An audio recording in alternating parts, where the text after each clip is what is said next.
O que vou compartilhar com vocês neste vídeo talvez mexa profundamente com o seu coração e com a sua fé. Nos últimos meses, algo estranho e sobrenatural tem acontecido nos Estados Unidos.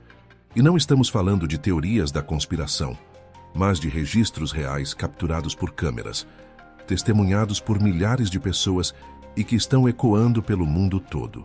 São cruzes de luz nos céus, figuras misteriosas formadas nas nuvens, sons de trombetas vindos do alto, terremotos em lugares improváveis, pássaros e peixes mortos sem explicação, e até uma lua de sangue que apareceu justamente no Yom Kippur, o dia da expiação no calendário judaico. É como se o céu, a terra e o mar estivessem gritando em uníssono. O tempo está acabando, e não é exagero. Há quem olhe para esses acontecimentos e tente explicá-los como meros fenômenos naturais, coincidências ou ilusões óticas. Mas quem tem o Espírito Santo, quem tem discernimento espiritual, sabe, Deus está falando.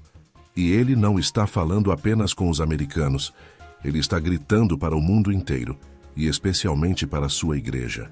Esses sinais nos céus e na terra são muito semelhantes aos que Jesus mencionou em Mateus 24, quando disse: haverá sinais no sol, na lua e nas estrelas, na terra, angústia das nações, em perplexidade pelo bramido do mar. Eu sei que muita gente que acompanha o canal tem o sonho de conhecer Israel, e é por isso que a gente vai dar essa oportunidade, uma viagem com tudo pago para Israel, para 2 pessoas. Por apenas R$20, você adquire 3 livros digitais incríveis, que vão fortalecer sua fé e te aproximar de Deus, e ainda participa do sorteio dessa viagem dos sonhos. Você pode acessar o link na descrição, no comentário fixado, ou escanear o QR Code que está aparecendo na tela agora. Aproveite essa chance de conhecer Jerusalém, a Terra Santa, e caminhar por onde Jesus caminhou. E das ondas. Os homens desmaiarão de terror, apreensivos com o que estará sobrevindo ao mundo, pois os poderes dos céus serão abalados. Lucas 21, 25, 26.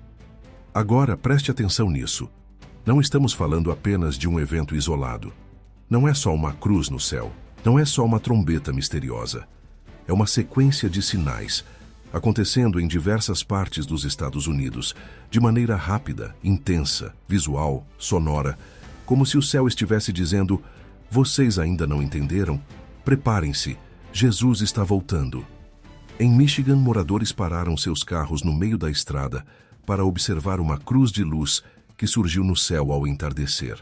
As nuvens se curvaram numa formação simétrica, perfeita, e brilharam com tamanha intensidade que pareciam perfurar o próprio horizonte. Era como um estandarte celestial, como se o próprio céu estivesse anunciando o rei. Em Burbank, na Califórnia, uma figura luminosa, semelhante a um homem, apareceu entre as nuvens enquanto feixes de luz cortavam o céu como espadas de fogo. Pessoas se emocionaram, choraram, se ajoelharam ali mesmo nas ruas. Muitos disseram: era como se Jesus estivesse voltando diante dos nossos olhos. E se fosse mesmo? E se tudo isso for o prelúdio? E se esses fenômenos, que estão se tornando cada vez mais frequentes, forem os últimos alertas de Deus antes que as portas da graça se fechem? A Bíblia não nos deixa no escuro. Em Joel 2:30-31 está escrito: mostrarei maravilhas no céu e na terra, sangue, fogo e nuvens de fumaça. O sol se tornará em trevas e a lua em sangue, antes que venha o grande e terrível dia do Senhor. Você percebe a conexão? Sinais no céu, fumaça subindo da terra, a lua se tornando sangue. Tudo isso está diante dos nossos olhos. Hoje, queridos, precisamos acordar. Isso não é mais teoria, é realidade. Estamos vendo o relógio profético de Deus se movendo mais rápido do que nunca. É como se os ponteiros estivessem correndo para a meia-noite, o momento em que a noiva será tirada da terra e o mundo entrará na grande tribulação. E onde estão os pregadores alertando sobre isso? Onde estão os crentes que jejuam e choram pelos pecadores? Onde estão os cristãos que se consagram, que vivem como se Jesus fosse voltar hoje? Infelizmente, muitos estão dormindo, preocupados com suas carreiras, com as redes sociais, com o próximo feriado, enquanto o céu inteiro está em guerra, e a trombeta de Deus se aproxima de soar. Jesus disse que os dias da sua vinda seriam como os dias de Noé. E o que havia nos dias de Noé? Corrupção, violência, distração, zombaria. Mas também havia um homem, uma família, construindo uma arca em meio ao desprezo. E quando a porta daquela arca se fechou, foi tarde demais para os que riram, para os que ignoraram os sinais. Será que estamos vivendo um novo tempo de Noé? Será que Deus está levantando alertas, mostrando sinais no céu e na terra, chamando as pessoas para entrar na arca, que hoje é Jesus? Eu creio que sim. E é por isso que você precisa ficar comigo até o final deste vídeo. Porque nos próximos minutos vou te mostrar cada um desses acontecimentos recentes, com base na Bíblia, na profecia e principalmente na urgência do Espírito. Você vai entender por que a América está no centro do palco profético e por que esses eventos são tão mais do que fenômenos climáticos. O fim pode estar muito mais perto do que imaginamos. Fica comigo, porque no próximo tópico eu vou te contar sobre a cruz que apareceu no céu.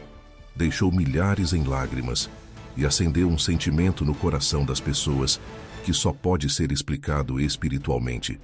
Vamos juntos. Irmãos, o que aconteceu no céu de Michigan não pode ser ignorado. Uma cruz de luz apareceu entre as nuvens e milhares de pessoas testemunharam com os próprios olhos algo que, para muitos, foi uma experiência espiritual que marcou a alma. Não foi um relâmpago, nem uma formação comum de nuvem. Foi uma figura nítida, simétrica, luminosa, como se o céu inteiro tivesse parado para apontar para uma verdade que muitos já esqueceram. A cruz ainda fala.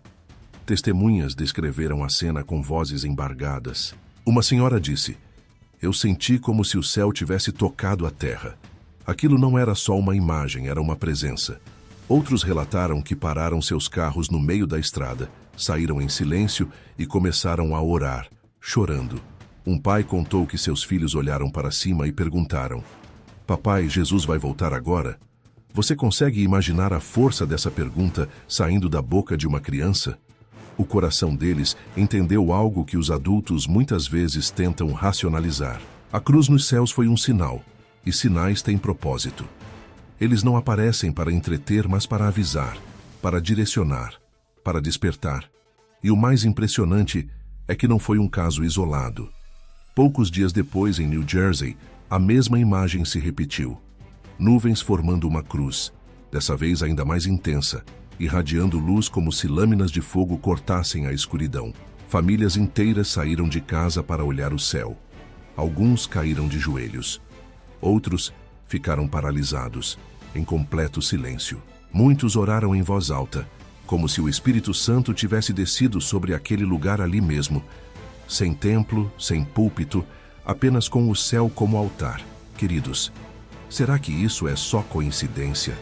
Será que nuvens aleatórias estão de repente formando cruzes perfeitas e brilhando com luz intensa por puro acaso? A ciência tenta explicar com termos técnicos: sun pillars, efeitos de refração, cristais de gelo. Mas até os meteorologistas que analisaram os vídeos admitiram que havia algo diferente nessas formações. A geometria era clara demais, a simetria era precisa demais, a luz intensa demais. Era como se a atmosfera tivesse sido tocada por um pincel divino. E aí entra o que realmente importa: a interpretação espiritual. Lá em Atos 1:11, os anjos disseram: "Este Jesus, que dentre vós foi recebido em cima no céu, há de vir assim como para o céu o vistes ir." Como ele foi? Ascendeu nas nuvens. E como ele voltará? Nas nuvens. Então me diga, por que cruzes estão aparecendo nas nuvens em pleno século XXI? Será que o céu está nos lembrando que aquele que subiu está voltando? Essas imagens despertam no coração dos crentes algo que o mundo tem tentado apagar: a urgência da volta de Cristo. A cruz nos céus não é só um símbolo de salvação, é também um lembrete de que o tempo da graça está correndo. É como se Deus estivesse dizendo: olhem para cima, vocês estão distraídos com tantas coisas, mas o Rei está voltando, Mas também precisamos entender que a cruz não fala só de consolo, ela também fala de juízo. Sim, juízo, porque a cruz é o lugar onde o pecado foi julgado, onde o céu mostrou sua santidade, onde Deus disse: eu odeio o pecado, mas amo você. Por isso meu filho morrerá no seu lugar. Então, se você olhar para uma cruz e só enxergar conforto, mas não enxergar o chamado ao arrependimento, você está ignorando metade da mensagem. A cruz nos chama a viver em santidade, a deixar o pecado, a abandonar a mornidão espiritual, a largar essa vida superficial onde se busca a Deus só quando está tudo difícil. Jesus disse em Lucas 9:23, se alguém quer vir após mim, negue-se a si mesmo, tome cada dia a sua cruz e siga-me. A cruz no céu não é só para ser contemplada, é para ser carregada. É um lembrete visual de que não existe cristianismo sem renúncia. E veja o contraste. Enquanto Deus está dando sinais no céu, muitos aqui na terra seguem dormindo espiritualmente. Estão presos em debates vazios, distraídos com entretenimento, anestesiados pelo pecado, criticando vídeos como este, chamando tudo de sensacionalismo. Mal sabem que, ao ignorar os sinais, estão imitando a geração de Noé que comeu, bebeu, casou-se, até o dia em que o dilúvio veio e levou a todos. Eu te pergunto com amor, mas com firmeza. Você conseguiria olhar para aquela cruz de luz no céu e continuar vivendo como se nada tivesse acontecido? Continuar assistindo pornografia, guardando mágoas, mentindo, se afastando da palavra, ignorando a oração? Não, meu irmão. Esse é o tempo de despertar. A cruz ainda brilha. A cruz ainda fala.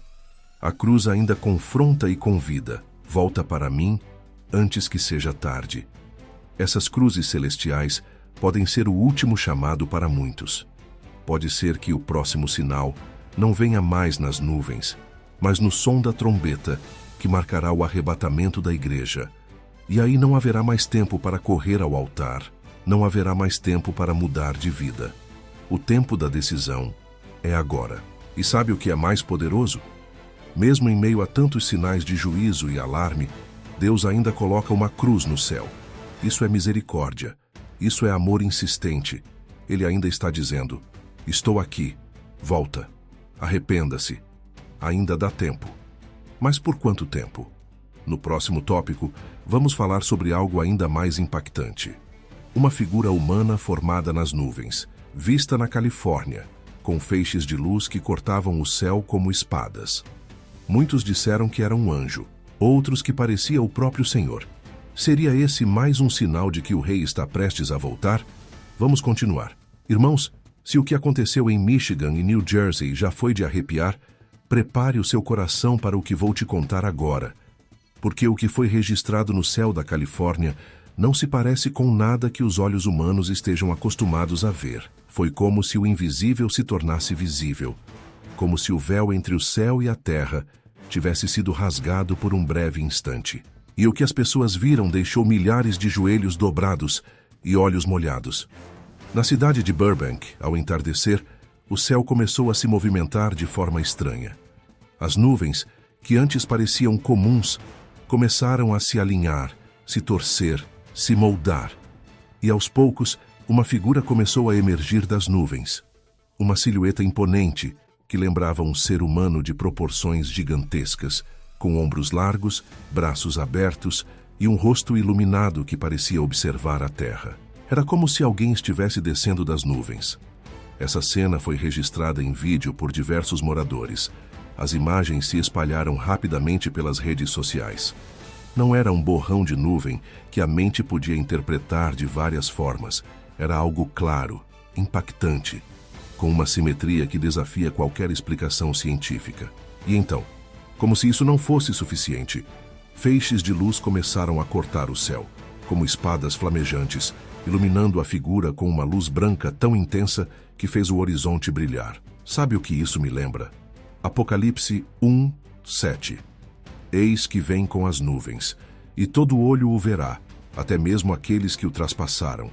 E também Atos 1:11, quando os anjos disseram aos discípulos após a ascensão de Jesus: esse Jesus que dentre vós foi elevado ao céu virá do mesmo modo como o viste subir. O que as pessoas viram naquela noite em Burbank mexeu com tudo. Um homem chegou a dizer: "Eu nunca acreditei nessas coisas de Apocalipse, mas quando eu vi aquela figura, eu comecei a tremer. Era como se a presença de Deus estivesse ali." Mas não parou por aí. Poucos dias depois, em Dallas, Texas, outro fenômeno assustador foi registrado. Durante a madrugada, um som profundo, grave e prolongado tomou conta dos céus. Não era barulho de avião, nem de construção, nem de trovão. Era algo diferente, que lembrava uma trombeta ecoando à distância. Pessoas acordaram em pânico. Algumas foram às janelas, outras correram para os celulares tentando gravar. O som durou vários minutos. E depois, silêncio. Um silêncio que pareceu pesar no ar. Esse tipo de som já tem sido registrado em diversas partes do mundo há alguns anos. Mas o que mais chama a atenção é que agora ele está coincidindo com aparições celestiais, tremores e outros sinais que estão se intensificando. E o que diz a Bíblia sobre isso? Revelação 8:6. Então os 7 anjos que tinham as 7 trombetas prepararam-se para tocá-las. Mateus 24:31. E ele enviará os seus anjos com grande som de trombeta, e eles reunirão os seus escolhidos dos 4 ventos, de uma extremidade dos céus até a outra. Você percebe o padrão? Sinais visuais nos céus, sons como trombetas, e tudo isso acontecendo de forma acelerada, em sequência, como alertas proféticos que Deus está soando sobre a terra. E mais, a própria estrutura dos relatos é profundamente semelhante à dos textos apocalípticos. Em Apocalipse 10:1, João diz: "Vi outro anjo forte descendo do céu, vestido de uma nuvem. Por cima da sua cabeça estava o arco-íris, o rosto era como o sol, e os pés como colunas de fogo." As semelhanças com a figura nas nuvens são impressionantes. O rosto brilhante, a postura imponente, os feixes de luz como colunas flamejantes. É como se o que está escrito há 2000 anos estivesse agora sendo ilustrado nos céus da América, diante dos nossos olhos, como um ensaio geral da volta do rei. Mas aqui entra algo ainda mais sério, porque junto com esses sinais vêm também os enganos. A Bíblia nos alerta que nos últimos tempos o diabo também operaria grandes sinais e prodígios, de maneira que, se possível, enganaria até os escolhidos. Mateus 24:24. Ou seja, ver sinais não é suficiente. É preciso discernimento, porque não é todo brilho que vem do céu que é de Deus. Não é toda manifestação celestial que é sinal de salvação. O diabo também sabe manipular luzes, causar fenômenos e confundir os corações. Por isso, Jesus disse: "Orai e vigiai." O ponto é, quando sinais como esses coincidem com profecias bíblicas já declaradas, quando a figura nas nuvens se alinha com Atos e Apocalipse, quando os sons de trombeta ecoam como prenúncio do arrebatamento, não podemos ignorar. Devemos nos curvar, orar e nos examinar. Estamos prontos para encontrar o Senhor? Ou seremos pegos de surpresa? E se tudo isso for apenas o começo? E se a próxima vez que vermos algo nos céus não for uma nuvem ou um anjo, mas o próprio Jesus, vindo com poder e glória, como está escrito em Mateus 24:30, ele virá. Ele está vindo, mas antes desse dia, ainda há mais sinais vindo da terra, e não só do céu. No próximo tópico, vamos falar sobre Yellowstone, o maior supervulcão do planeta, que está dando sinais preocupantes e que pode se alinhar com as profecias de fogo, fumaça e colunas que cobrem os céus. Será que a terra também está gemendo como sinal da volta de Cristo? Fica comigo, porque a próxima revelação é ainda mais urgente. Irmãos, o que está acontecendo no coração dos Estados Unidos é de arrepiar. Um dos lugares mais belos e visitados da América, o famoso Parque Nacional de Yellowstone, está se tornando palco de algo que os cientistas estão chamando de movimentações anormais, mas que para muitos cristãos cheira a cumprimento profético. E eu te pergunto, será que a terra dos Iquereriwa está prestes a se abrir como juízo divino? Será que o que Joel profetizou milhares de anos atrás está começando a se desenrolar diante dos nossos olhos? Você precisa saber que Yellowstone não é apenas um parque natural com lagos e animais selvagens. Ali está escondido um dos maiores supervulcões do planeta. uma verdadeira bomba debaixo da terra, que se um dia explodir, poderá causar impactos globais, afetando a temperatura do planeta, os sistemas agrícolas e até mergulhar a Terra em um tipo de inverno vulcânico por anos. Nas últimas semanas, imagens, vídeos e relatos de animais fugindo em massa do parque se espalharam pela internet.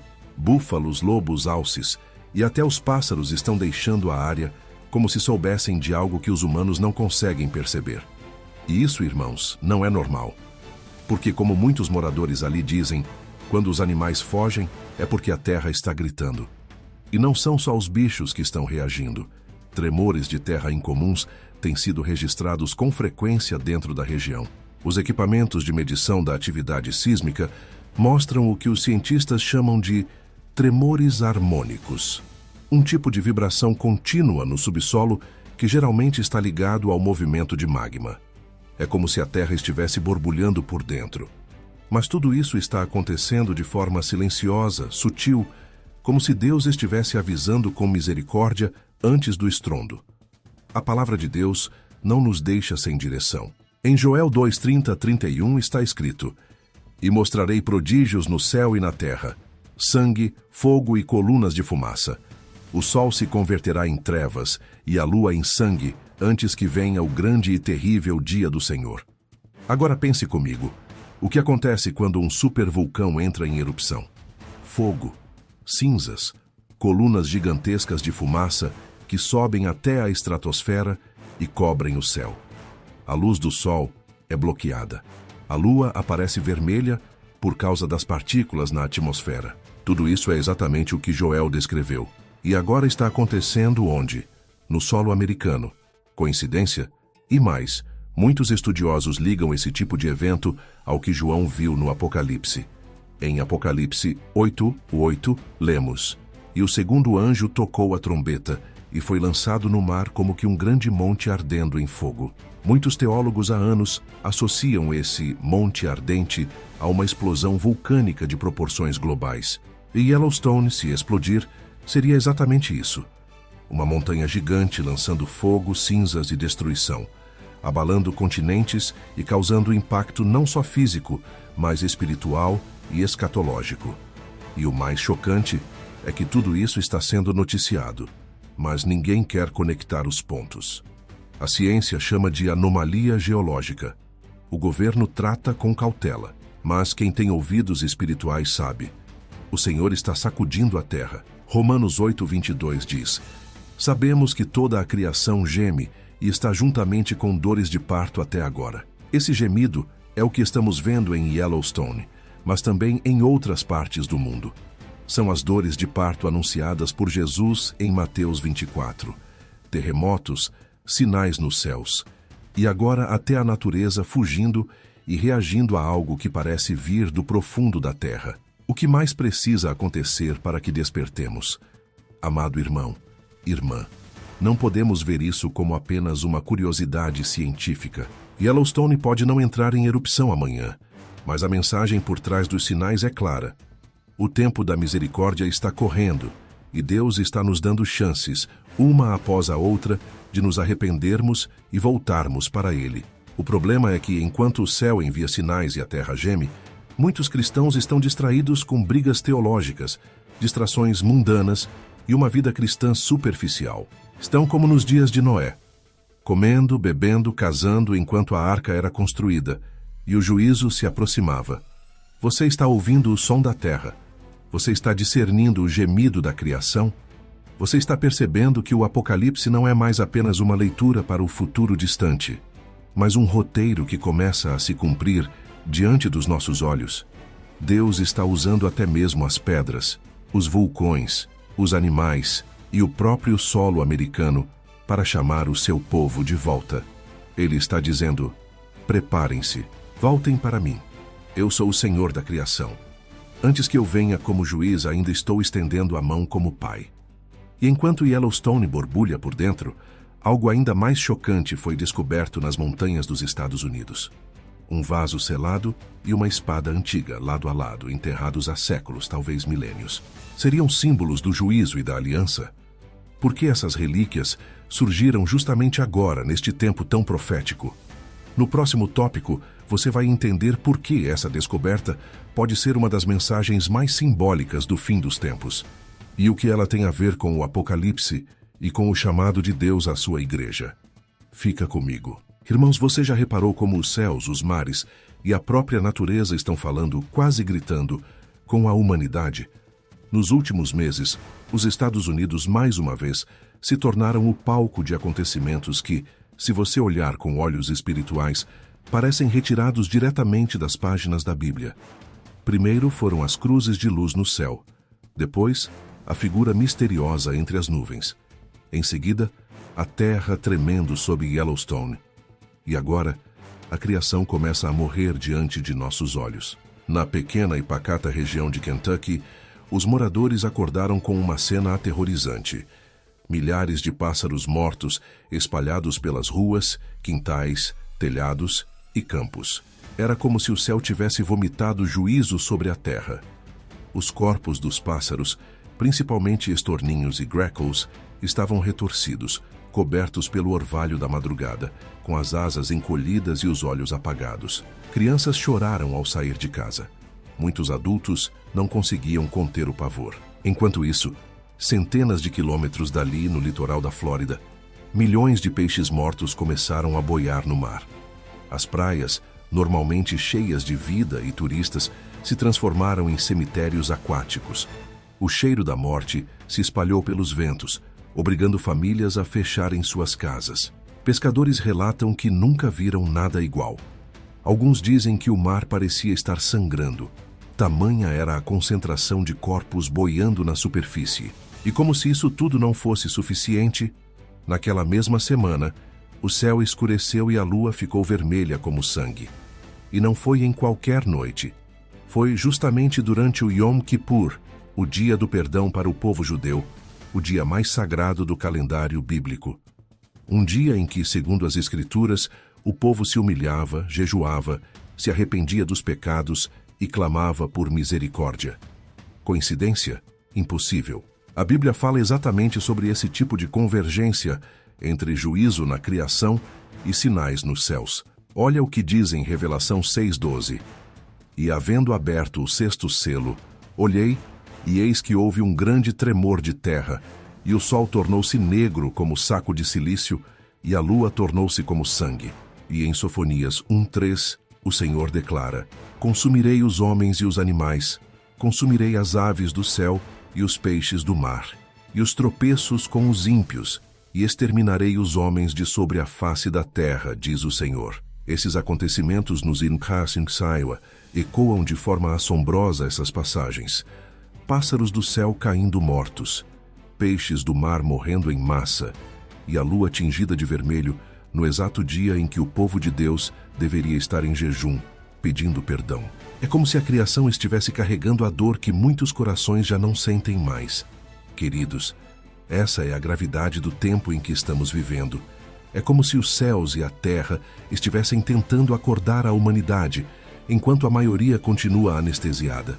Os sinais estão se multiplicando, o juízo está se aproximando, e mesmo assim há quem diga: isso sempre aconteceu. São só ciclos naturais. Mas eu te pergunto, quando foi a última vez que tantos eventos tão específicos se alinharam com tamanha precisão profética?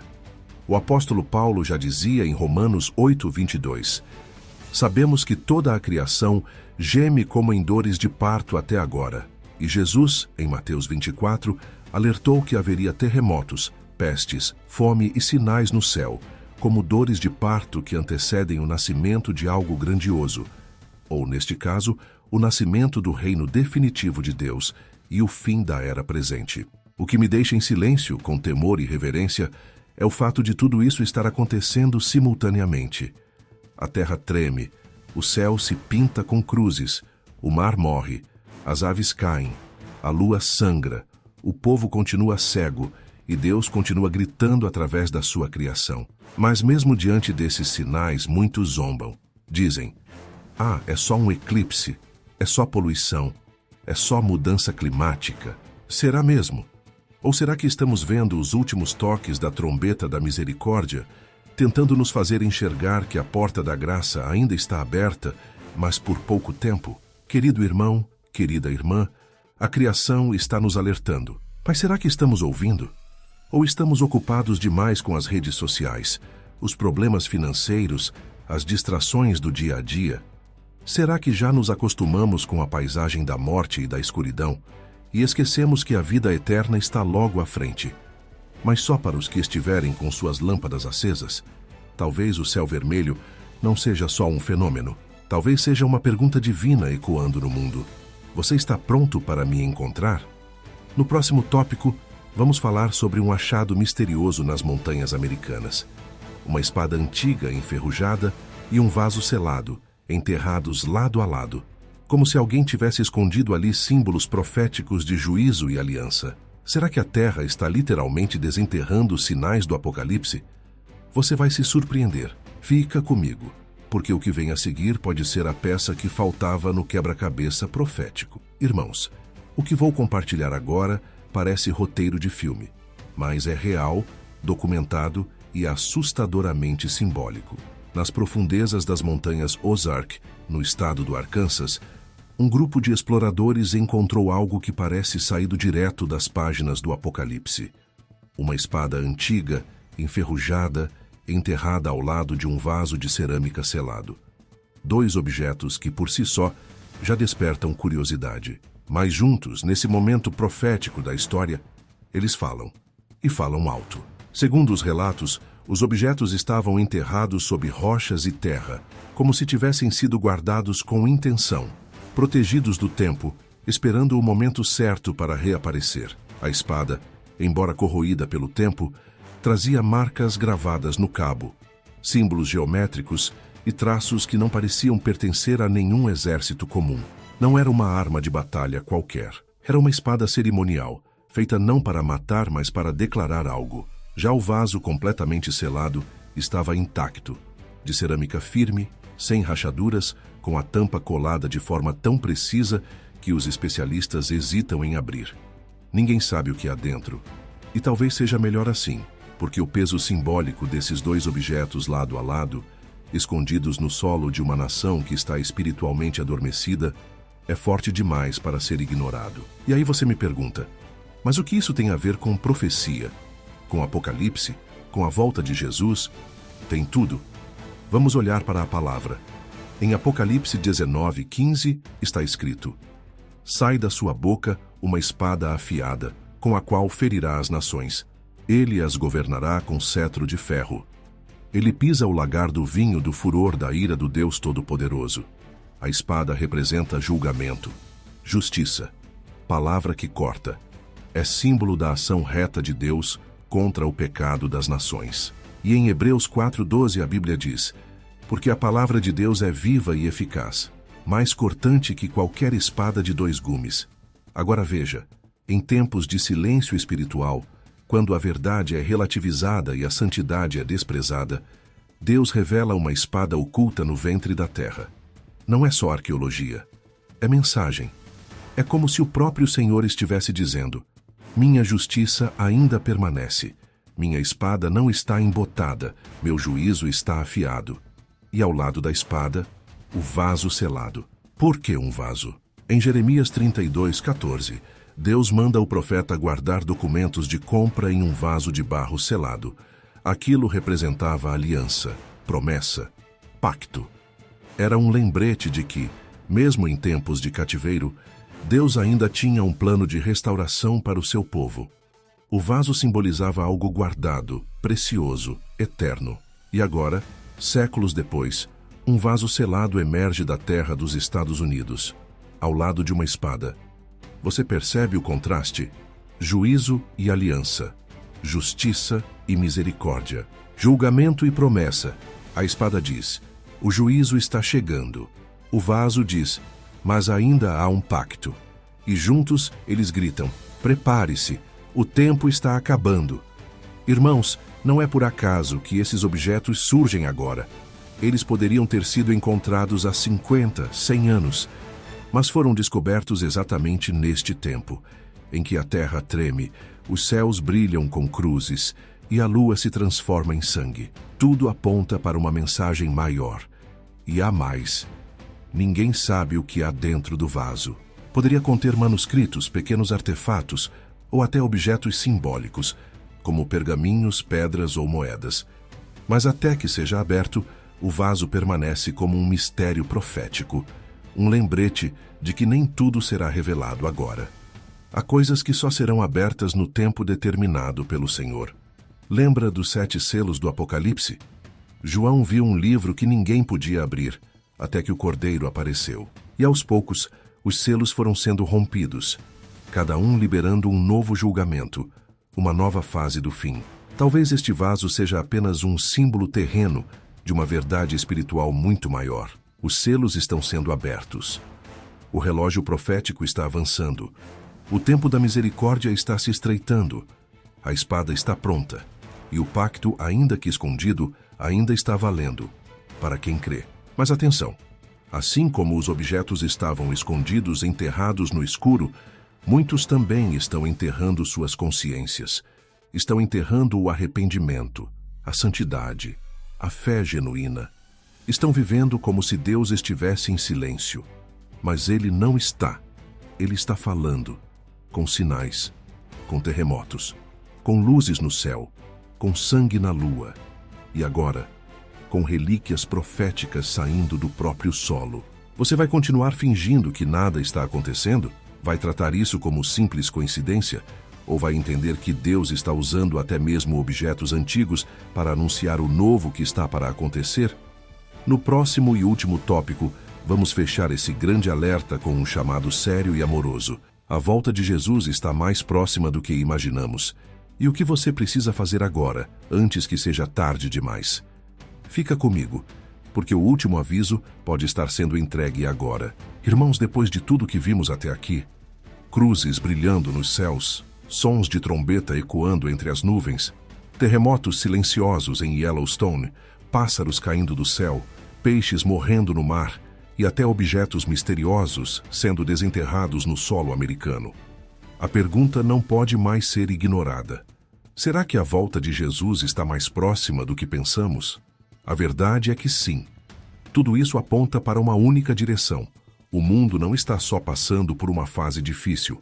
Ele está entrando na reta final do plano profético de Deus. E cada um desses sinais, por mais impactante ou simbólico que seja, está dizendo a mesma coisa. Jesus está voltando. A gente vive como se o mundo fosse continuar para sempre, não é?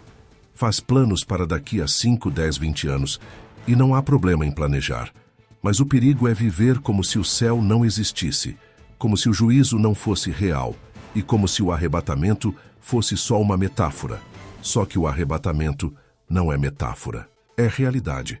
Em 1 Tessalonicenses 4, 16, 17 está escrito: porque o Senhor mesmo descerá do céu com grande brado, com voz de arcanjo e com a trombeta de Deus, e os que morreram em Cristo ressuscitarão primeiro.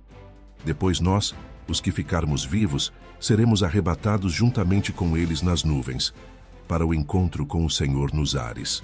Essa promessa não foi feita para assustar, foi feita para preparar.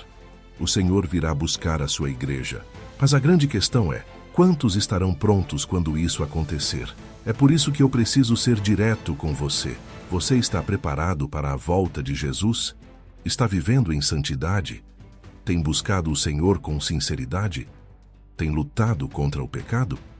Ou tem deixado para depois aquilo que deveria ter sido resolvido ontem? Porque o maior engano dos nossos dias não é o ateísmo nem o satanismo declarado. O maior engano é a ilusão do tempo. Aquela voz sussurrando: calma, ainda dá tempo. Você se entrega depois, agora não, hoje não. Mas hoje pode ser o último dia. Irmão, irmã, eu não estou dizendo isso para te colocar medo, mas para te despertar. Porque muitos estão vivendo como se pudessem brincar com a graça, como se pudessem flertar com o pecado durante a semana e levantar as mãos no domingo, como se nada tivesse acontecido. Mas Jesus não volta para buscar uma noiva distraída. Ele volta para buscar uma noiva preparada, santa, vigilante, cheia do Espírito Santo. Você lembra das 10 virgens da parábola? Todas estavam esperando o noivo. Todas sabiam que ele viria, mas só 5 estavam com o azeite preparado. E quando a porta se fechou, as outras 5 ficaram de fora. Choraram, bateram, imploraram. Mas era tarde demais. Sabe o que mais me impacta nessa parábola? É que elas não eram más. Elas eram apenas negligentes. É isso que o inimigo quer: te manter negligente, te manter morno, te manter com fé suficiente para parecer cristão, mas sem fogo suficiente para ser transformado. Por isso eu te digo, não basta saber sobre os sinais, não basta se emocionar com vídeos, com profecias, com testemunhos. É preciso decidir, é preciso voltar para Deus com todo o coração. É preciso romper com o pecado, é preciso colocar azeite na lâmpada, agora. Porque os sinais estão aí, estão no céu, estão na terra, estão na natureza, estão até sendo desenterrados, literalmente. Só não vê quem não quer. Só não sente quem já está com o coração endurecido. Mas se hoje você está ouvindo essa mensagem, é porque ainda há tempo. Ainda há misericórdia. Ainda há uma chance de se ajoelhar, de pedir perdão, de recomeçar. E eu quero orar com você agora. Senhor Deus, Pai amado, nós estamos diante de Ti com os corações quebrantados. Tudo ao nosso redor está gritando que a Tua volta está próxima. O céu, a terra, os mares, a natureza, até os objetos esquecidos no solo, estão testemunhando que o tempo está acabando. Perdoa-nos, Senhor, por termos dormido enquanto o mundo se afunda no pecado. Perdoa-nos por termos nos distraído com as coisas passageiras enquanto o Teu reino se aproxima. Nos desperta, Pai. Desperta a Tua igreja. Desperta o nosso coração. Que possamos viver como se o Senhor fosse voltar hoje. Que tenhamos azeite nas nossas lâmpadas, santidade nos nossos passos e fé no nosso coração. Nos livra da mornidão, da negligência, da frieza espiritual. Que sejamos achados fiéis no dia em que o Senhor vier, com as vestes limpas e os olhos no céu. Nós Te amamos, Jesus, e queremos estar prontos. Ajuda-nos, conduz-nos e prepara-nos para o grande encontro. Em nome de Jesus, amém. Se essa mensagem falou com você, comente aqui embaixo. Eu quero estar pronto para a volta de Jesus. Vamos encher os comentários com esse clamor. Isso é mais do que uma frase. É um posicionamento. E se você ainda não se inscreveu no canal, inscreva-se agora e ative o sininho para continuar recebendo conteúdos que vão te preparar espiritualmente para os dias finais. E compartilhe esse vídeo com pelo menos uma pessoa que você ama. Pode ser que essa palavra seja o chamado que ela precisa antes que a porta se feche. Jesus está voltando. Prepare-se.